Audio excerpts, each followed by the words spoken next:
Après cela, Jésus se mit à parcourir la Galilée. Il ne voulait pas parcourir la Judée parce que les Juifs cherchaient à le faire mourir.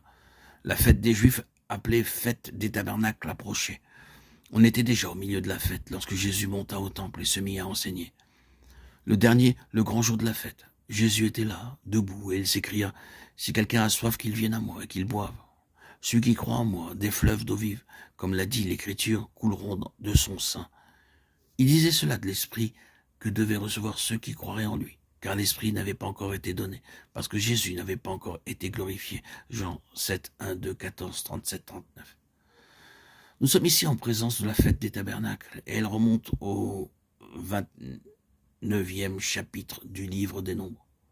Si nous le regardons, nous verrons ce qui arrivait à ce grand jour de la fête. Toutes les différentes offrandes avaient été présentées à l'Éternel. Nous n'avons pas besoin de les énumérer, elles sont toutes mentionnées dans ce chapitre. Et ensuite, arrivé ce dernier grand jour de la fête, il est appelé la fête des tabernacles, mais il est aussi appelé la fête des trompettes. En ce dernier grand jour, les prêtres apportaient de grands vases d'eau qu'ils répandaient au sommet des marches du temple à Jérusalem, de sorte que l'eau coulait en un grand volume. Jésus s'avança à ce moment-là. En lui, toutes les offrandes sont présentées à Dieu. Dans sa personne, il représente toutes les offrandes et tous les sacrifices. Et lui, qui est la réponse parfaite à toutes les demandes de Dieu, il se présente à l'Éternel. Il arrive donc en ce jour de la fête des tabernacles. Il est dit dans les Nombres, « Dans vos jours de joie, vous sonnerez des trompettes. » 10, 10. Jésus, pour ainsi dire, prit la trompette, et là, il s'écria à voix haute, « Ici, en symbole, nous avons la trompette de la fête des tabernacles. » En lui, toutes les offrandes sont accomplies. Dieu est pleinement satisfait, et par conséquent, il peut répandre son esprit en plénitude. Jésus s'écrie comme une trompette, celui qui croit en moi, des fleuves d'eau vive couleront de son sein.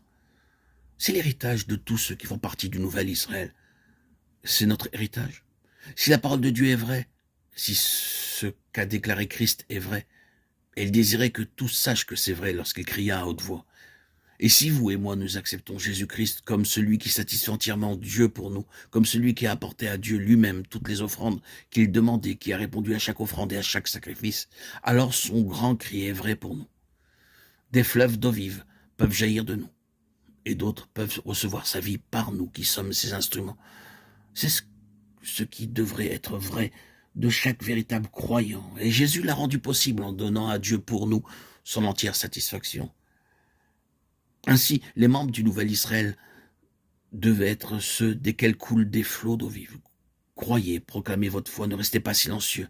Prenez la trompette afin que le monde entende et vous serez surpris de ce que, lorsque vous commencez à rendre votre témoignage au Seigneur Jésus, d'autres recevront la vie. Quelque chose leur arrivera. Si vous fermez la bouche et que vous refusiez de rendre votre témoignage au Seigneur Jésus dans votre propre maison, dans votre village, dans votre travail, vous arrêterez le fleuve de l'esprit, vous entraverez le flot du fleuve qui devrait jaillir de vous. Oui, si vous ne l'avez encore jamais fait, essayez. J'aimerais vous dire que la première âme qui viendra au Seigneur Jésus par votre témoignage libérera quelque chose en vous, de sorte que vous ne voudrez plus fermer votre bouche. Ensuite, il y a beaucoup de chrétiens misérables qui gardent leurs lèvres fermées. Nous savons qu'il y en a beaucoup qui parlent trop, mais il y en a beaucoup qui ne parlent pas assez et qui arrêtent leur propre vie chrétienne.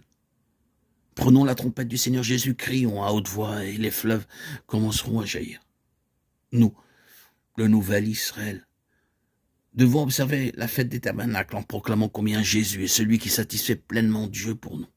De même que en lui, nous avons tout pleinement en Dieu.